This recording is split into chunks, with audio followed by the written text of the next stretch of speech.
नमस्कार and welcome to my channel beautiful life. म प्रजिता यहाँहरूलाई हार्दिक स्वागत गर्न चाहन्छु र ब्युटिफुल लाइफमा आज अलिकति एक्स्ट्रा भिडियो मैले यहाँहरूसँग प्रस्तुत गर्दैछु। तपाईँ इन्टरनेटको माध्यमबाट, फेसबुकको माध्यमबाट, अनलाइन पेजहरूको माध्यमबाट विभिन्न भिडियोहरू हेरेर आफ्नो फेसमा जे भन्नु त्यही अप्लाई गर्दै आइरहनु भएको हुन्छ। प्रजिताले यो लाऊ भन्छु, प्रजिताले भनेको कुरा ठिकै होला भन्नुहुन्छ, यहाँ लाउनुहुन्छ, अर्कोले भनेको हुन्छ यो पनि ठिकै होला भन्नुहुन्छ, फेसमा अप्लाई गर्नुहुन्छ। तर सावधान रहनुहोस्, यदि तपाईँ यी चिजहरू स्किनमा लाउनुहुन्छ भने यसले स्किनलाई राम्रो बनाउने हैन, तपाईको स्किनलाई दिनानुदिन यसले तपाईको स्किनलाई जलाइदिन पनि सक्छ, स्किनलाई तत्काल कुरूप बनाउन पनि सक्छ। जन सेन्सिटिभ स्किन हुनेहरूले त धेरै विचार पुर्याउनु पर्ने हुन्छ। आजको भिडियो यहाँहरुको लागि यही रहेको छ कि स्किनमा के चीज नलगाउने, अझ ड्राई स्किन हुनेले के चीज नलगाउने स्किनमा। तपाईको लागि आजको भिडियो स्पेशल रहनेछ। सो म यहाँलाई भन्दैछु, विभिन्न हामी इन्टरनेटको माध्यमहरु स्किनलाई राम्रो बनाउने होडमा इन्टरनेटहरुलाई फलो गरिरहेका हुन्छ, पछ्याइरहेका हुन्छौं र जे भनेको छ त्यही लाइरहेका हुन्छौं।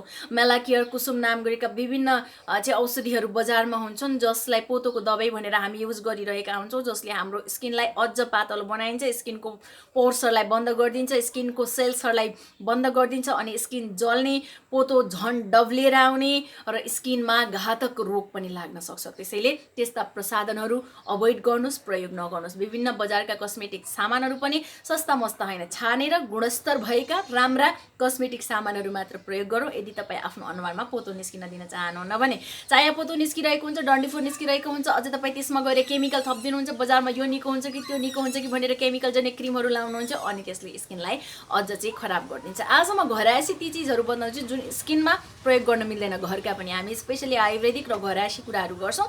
सो सबैभन्दा राम्रो देखिने होडबाजीमा यहाँले स्किनमा प्रयोग गर्नै नमिल्ने चीज भनेको हो बेकिङ सोडा, खाने सोडा, जसलाई हामी रोटी पकाउनलाई फुलाउनको लागि प्रयोग गर्छौं। कहिलेकाहीँ डन्डीफोर जान्छ भनेर विभिन्न युट्युबहरुमा लेखिरहेको हुन्छ बेकिङ सोडा, खाने सोडालाई प्रयोग गरौँ भनेर, तर त्यो गलत हो। खाने सोडामा पर्याप्त मात्रामा एल्कालाइन पर्याप्त मात्रामा हुन्छ सरी र पर्याप्त मात्रामा एल्कालाइन भएकोले त्यो एल्कालाइनले चाहिँ हाम्रो स्किनको पीएच भ्यालुलाई बिगारिदिन्छ, नष्ट गरिदिन्छ, जसले तपाईँ स्किन राम्रो हुनेको साथमा सट्टामा चाहिँ जल्छ, स्किनमा र्यासेसहरू आउँछ, विभिन्न समस्याहरू निम्तिन्छ र स्किन अझ ज्यादा फोहोर हुन्छ, अझ स्किनमा विभिन्न खालका समस्याहरू निम्तिएर स्किन पुरै एलर्जी पनि हुन सक्छ, पुरै रातो भएर स्किन खराब हुन सक्छ। त्यसैले कसैले तपाईलाई बेकिङ सोडा युज गरिरहनु भएको छ भने डाइरेक्ट कहिलेकाहीँ एक्ने भएको ठाउँमा कुनै अर्को चीजमा एड गरेर थोरै लाउन सकिन्छ, तर अनुहारमा बेकिङ सोडा युज नगर्नुस्। र इन्टरनेटमा एकदमै भाइरल बनाइरहेको हुन्छ इनो प्रयोग गरौँ भनेर, इनो हैन काम सुरु तुरुन्तै भन्ने हुन्छ नि, त्यसलाई स्किनमा प्रयोग गर्दा यसले स्किनमा पुरै एसिडको रूपमा काम गर्न सक्छ। एसिड लाउँदा स्किन जल्छ जसरी, त्यसरी नै इनोले तपाईको स्किनलाई जलाउन सक्छ। तत्काललाई गोरो बनाउँछ तर स्किनलाई खराब भन्दा खराब बनाइदिन्छ।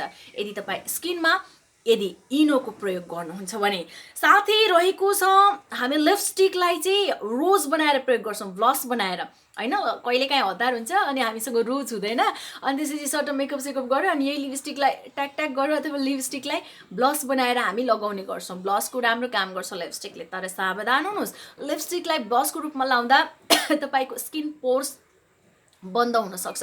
तपाईको स्किन रौँ छिद्र बन्द भइसकेपछि झन् धेरै एक्नेहरूको समस्या आउन सक्छ, झन् धेरै डन्डीफोर निस्किने, झन् धेरै चायापोतोको समस्या चाहिँ आउन सक्छ। त्यही भएर लिपस्टिकलाई ब्लसको रूपमा प्रयोग नगर्नुहोस्, लिपस्टिकलाई रोज बनाएर नलगाउनुहोस्, ब्लसको रूपमा यसलाई प्रयोग नगर्नुहोस्, यसलाई पनि हजुरले जोगिनु पर्यो। त्यस्तै गरेर टुथपेस्ट, कोलगेट लगाउनुहोस्, सुन्दर हुनुहोस् भन्नुहुन्छ। कतिपय लेडिजहरू यहाँ आउनुहुन्छ हैन, कहिलेकाहीँ मैले कुनै कुनै भिडियोमा कोलगेटलाई प्रयोग गर्न, कपाल रौँ झार्नको लागि कोलगेटलाई प्रयोग गरिन्छ, तर डाइरेक्ट कोलगेट मात्रै तपाईँ फेसमा लाउनुहुन्छ भने यसले स्किनको रौँ छिद्र बन्द गरिदिन्छ, पोल्छ, अनुहारको रौँ छिद्र बन्द हुन्छ, जसले गर्दा अनुहार राम्रो हुनुको साटो कुरूप हुन्छ, अझ धेरै नराम्रो हुन्छ। यसको सट्टामा बरु हजुरले टी ट्री ओइल पाउनुहुन्छ, एकदमै राम्रो पोतोको लागि हैन। टी ट्री ओइल हजुरले आफै पनि बनाउन सक्नुहुन्छ घरमा, नरिवल नरिवलको तेललाई मजाले उमाल्नुस्, त्यस्तै गरेर चियापत्ती ल्याएर मजाले त्यसमा उमालिदिनुस्। अनि हजुरले चाहिँ खाने केसर त्यसमा मिक्स गरेर टी ट्री ओइल घरमै बनाउन सक्नुहुन्छ। बरु कोलगेटको साटो यहाँले टी ट्री ओइल प्रयोग गर्न सक्नुहुन्छ। कोलगेटलाई लाउनुहुन्छ भने अन्य चिजहरूमा मिसाएर कहिलेकाहीँ महिनामा 15 दिनमा एकपटक अनुहारमा युज गर्न सकिन्छ। हात खुट्टामा हजुरले रौँ झार्नको लागि युज गर्न सक्नुहुन्छ है। तर फेसमा स्किनमा हजुरले अनुहारमा विशेष गरेर कोलगेट टुथपेस्टहरूलाई डाइरेक्ट प्रयोग नगर्नुहोस्। यसले स्किनलाई र्यासेस बनाउन सक्छ, जलाउन सक्छ, रौँ छिद्रहरू बन्द गरिदिन्छ। स्किन पोर्स बन्द भएपछि पोतोहरू झनै आउने हुन्छ। त्यसैले स्किनलाई अत्यन्तै धेरै ड्राई बनाउनेले गोरो हुने न्युमा टुथपेस्टलाई फेसमा प्रयोग गर्दै नगर्नुहोस्। नेक्स्ट रहेको छ भेनेगर। भेनेगरलाई पनि हामी अनुहारमा लाउन यताउता भेनेगरले यस्तो बनाउँछ त्यस्तो बनाउँछ भनेर विभिन्न देखिरहेका हुन्छौँ। युट्युब खोलेर हेर्नुहोस्, भेनेगरलाई लाउनुहोस् यस्तो गर्नुहोस् भनेर चाहिँ लेखिरहेको हुन्छ। तर भेनेगरको सिधा प्रयोग अनुहारमा छालामा गर्न मिल्दैन। यसले पनि एसिडको रूपमा काम गर्छ। अझ पुरानो भेनेगर जुन हुन्छ त्यसमा त वाटर कन्टेन्ट चाहिँ समाप्त भइसकेको हुन्छ, एकदमै पुरा सकिएको हुन्छ, वाटर कन्टेन्ट सकिसकेको हुन्छ, जसमा चाहिँ एसिडिक नेचर झनै स्ट्रङ भएको हुन्छ। भेनेगरको जुन एसिडको नेचर हुन्छ होइन, त्यो एसिडिक नेचर चाहिँ अझ स्ट्रङ हुन्छ वाटर कन्टेन्ट सिद्धिसकेकोले। पुरानो भेनेगर त झन् युज गर्ने मिल्दैन। विशेष गरेर भेनेगरलाई पनि अनुहारमा प्रयोग नगरोस्। खाँदा पनि अलिकति ध्यान पुर्याउनुपर्छ। पेटमा गर्भवती महिला हुनुहुन्छ, स्तनपान गराइरहेको महिलाहरू हुनुहुन्छ भने भेनेगरलाई नखानुहोस्। प्रेसर हाई प्रेसर लोको बिरामी छ भने भेनेगरलाई तौल घटाउने न्युमा सेवन नगर्नुहोस्। यहाँलाई यो मेरो पर्सनल सल्लाह रहेको छ। र भेनेगरलाई स्किनमा डाइरेक्ट युज गर्न मिल्दैन। यदि युज गर्नुहुन्छ भने अन्य कुनै चिजमा मिसाएर हल्का मात्रामा प्रयोग गर्न सकिन्छ। तर भेनेगरलाई स्किनमा प्रयोग गर्दा यसले तपाईँलाई एसिडको रूपमा काम गर्न सक्छ। त्यसैले स्किनमा भेनेगर फिटिक्कै प्रयोग गर्दै नगर्नुहोस्। र विभिन्न हामी देखिरहेको हुन्छौँ कहिलेकाहीँ। मैले पनि हजुरहरूलाई अस्ति एउटा कन्फ्युज भइरहेको थियो तपाईँलाई कि कागतीको प्रयोग गर्नुहोस् भनेर। अब कुनै कुनै भिडियोमा स्किन अत्यन्तै ओइली छ भने कागती मिक्स गर्नुहोस् भनेर हुन्छ। तर कागतीको डाइरेक्ट प्रयोग चाहिँ तपाईँले स्किनमा गर्न मिल्दैन। कागती चट्ट काट्ने अनि मसाज गर्न मिल्दैन। यसमा पनि एसिडिक नेचर हुन्छ। यसले पनि एसिडको रूपमा काम गर्न सक्छ। कागतीमा पनि तपाईँ खाने सोडामा सर्र कागती हाल्नुहोस् त कसरी भुरुरुरुरु भएर आउँछ। एसिडको रूपमा काम गर्छ होइन कागतीले पनि। त्यसरी कागतीलाई चट्ट काटेर स्किनमा प्रयोग नगर्नुहोस्। रब गर्नुहुन्छ भने तपाईँको अनुहार जल्न सक्छ। त्यसैले कागतीलाई पनि डाइरेक्ट हजुरले युज नगर्नुहोस्। कुनै चिजमा मिसाएर हजुरले युज गर्न सक्नुहुन्छ। केही अन्य चिजहरूमा होइन, जस्तै बेसनको पिठोको प्याकहरू लाउँदै हुन्छ, ओइली छ स्किन भने 1-2 ड्रप कागतीको रस हजुरले हाल्न सक्नुहुन्छ। तर कागतीलाई डाइरेक्ट फेसमा अप्लाई गर्ने चाहिँ हजुरलाई अधिकार भएन है। यदि स्किनलाई राम्रो बनाउन चाहनुहुन्छ भने यसलाई प्रयोग नगर्नुहोस्। र स्टिमको कुरा गरिरहेको हुन्छ होइन, कहिलेकाहीँ स्टिम लिनुपर्छ स्किनलाई भनेर हुन्छ। तर छालालाई तातो दिनु राम्रो होइन। कहिलेकाहीँ एकदमै धेरै रौँ छिद्रहरू टालिएको छ भने हजुरले स्टिम हल्का लिन सक्नुहुन्छ। रुमाललाई भिजाएर बाफ लिन सक्नुहुन्छ, हल्का बाफ स्किनमा लिन सक्नुहुन्छ। तर स्टिम यदि तपाईँ लिनुहुन्छ सधैँ भने यसले तपाईँको स्किनलाई अझ धेरै ड्राई बनाइन्छ, अझ पोतोहरू आउने सक्छ। त्यसैले हजुरले स्टिम लिँदा पनि होसियार अपनाउनुपर्छ। धेरै तातो पानी पनि अनुहारमा युज गर्न मिल्दैन, धेरै चिसो पानी पनि अनुहारमा युज गर्न मिल्दैन। अत्यन्तै ड्राई फेस हुनेले त झन् धेरै तातो धेरै चिसो दुवै पानी चाहिँ फेसमा युज गर्न मिल्दैन। त्यसैले गरम पानीको वाफ लिनुभन्दा अगाडि पनि हजुरले सोच्नु होला। र महिनामा एकपटक हल्का स्टिम यहाँले लिन सक्नुहुन्छ। तर अत्यन्तै तातो पानीको होइन, हल्का हल्को मात्रै हजुरले वाफ लिनुपर्ने हुन्छ। सबैभन्दा गुड स्किनको लागि ड्राई स्किन होइन, जस्तो सुकै स्किन होस्, हाम्रो लागि 10 ग्लास पानी दिनमा पिउनुहोस्, 1 ग्लास दुध हजुरले दिनमा पिउने बानीको विकास गर्नुहोस्। साबुन फेस वासलाई ड्राई स्किन पुरै अभोइड गरिदिनुहोस्। साबुनले र फेस वासले तपाईँलाई यति धेरै ड्राई बनाइरहेको हुन्छ, तपाईँको स्किनको ओइलीनेस सबै छिनेर लान्छ, हजुरको स्किनलाई अझ धेरै ड्राई बनाउँछ। सो स्किनमा तपाईँ साबुन या हजुरले फेस वासहरू युज नगर्नुहोस्। त्यसको साटो बरु चामललाई पिसिदिनुहोस्, बेसनको पिठोले मुख धुनुहोस् होइन। बेसनले पनि हल्का ड्राई बनाउँछ, ड्राई स्किनले मिलेन।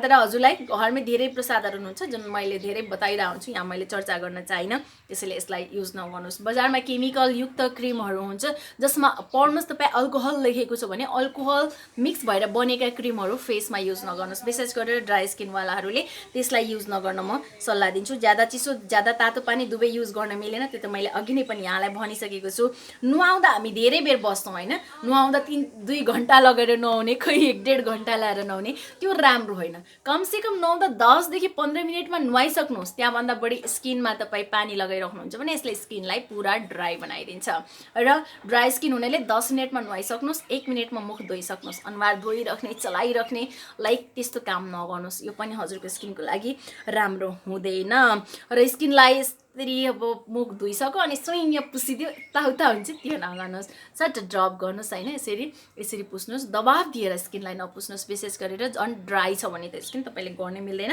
र मोइस्चराइजर हाइड्रेसन मेन्टेन गर्छ तपाईँले मोइस्चराइजर जुन हुन्छ मोइस्चराइजर क्रिमहरूले हाइड्रेसन मेन्टेन गर्ने भएकोले हजुरले मोइस्चराइजिङ चाहिँ लाउनै पर्छ अनिवार्य रूपमा लाउनुपर्छ र मोइस्चराइजिङ भइसक्यो अनुहार हल्का चिसो हुन्छ नि नुहाएर निस्किने बित्तिकै पुरा होल बडीमा फेसमा मोइस्चराइजिङ क्रिम लगाइदिनुहोस् यसले तपाईँको स्किन पोर्सलाई बन्द गरिदिन्छ एकदमै आनन्द पनि दिन्छ स्किनलाई मेन्टेन गर्छ राम्रो बनाइदिन्छ र ड्राई स्किन हुनेले टोनर युज नगर्नुहोस् टोनर नेभर युज है यसले स्किनको पोर्सलाई खोल्न अझ मद्दत गर्छ त्यसैले पोर्स तपाईँ फेसियल गर्नुहुन्छ नि टोनर लगाइदिनुहुन्छ हजुरलाई होइन face toner that's not good यसले स्किनको पोर्सलाई अझ खोलिदिन्छ त्यो तपाईँको लागि राम्रो हुनेवाला छैन त्यसैले टोनरलाई युज नगर्नुहोस् उनी कपडाहरू नलगाउनुहोस् होइन जसको कारण चाहिँ हजुरले बरु कटनको कपडाहरू युज गर्नुहोस् स्किनको लागि र यदि हजुरले यस्ता कुराहरू ध्यान दिनुभयो भने स्किनलाई राम्रो बनाउन सक्नुहुन्छ र मैले भने इनो भिनेगर कागती टुथपेस्ट त्यस्तै गरेर हजुरले लिपस्टिकलाई ब्लस बनाएर लगाउने होइन गरम पानीको बाफ यी कुराहरू स्किनमा गर्दै नगर्नुहोस् यदि यस्तो गर्नुभयो भने तपाईँको स्किन जे पनि हुनसक्छ ड्राई पनि हुनसक्छ सकिन पनि सक्छ जल्न पनि सक्छ खराब हुन पनि सक्छ र्यासेस आउन सक्छ जे पनि हुनसक्छ त्यसैले केयरिङ गर्नुहोला आजको भिडियोमा मैले हजुरलाई एक्स्ट्रा टिज गर्ने प्रयास गरेको छु कस्तो लाग्यो मन पर्यो भने लाइक यता सेयर गरिदिनु होला मेरो च्यानललाई सब्सक्राइब गरिदिनु होला घन्टीको चिन्हमा गएर दबाइदिनु होला जहाँ गएर दबाउनु भयो भने मैले पस्केको भिडियोहरू नोटिफिकेसन बनेर यहाँलाई आउनेछ थ्याङ्क्स फर वाचिङ गाइज धेरै धन्यवाद फेरि पनि नेक्स्ट भिडियोमा म यहाँहरूसँग भेट्नेछु कोहिनूरको कुनै पनि प्रडक्टहरू चाहिन्छ भने हामीलाई अनलाइन मगाउन सक्नुहुन्छ हामीले घर आएपछि बनाएका औषधिहरू चाहे पोतो एकदमै खतरा निको बनाउँछ त्यो भन्दैन तर बजारमा 50,000 बराबर खर्च गरेर स्किन डाक्टरलाई देखाएर आएको रिजल्ट तपाईँले हाम्रो एक पटक 2 महिनाको सामान युज गर्दा 2,500 बराबरको सामानको खरिदमा डबल रिजल्ट प्राप्त गर्नुहुनेछ त्यो चाहिँ म भन्न सक्छु thanks for watching take care bye bye love you all आफ्नो ख्याल गर्नुहोला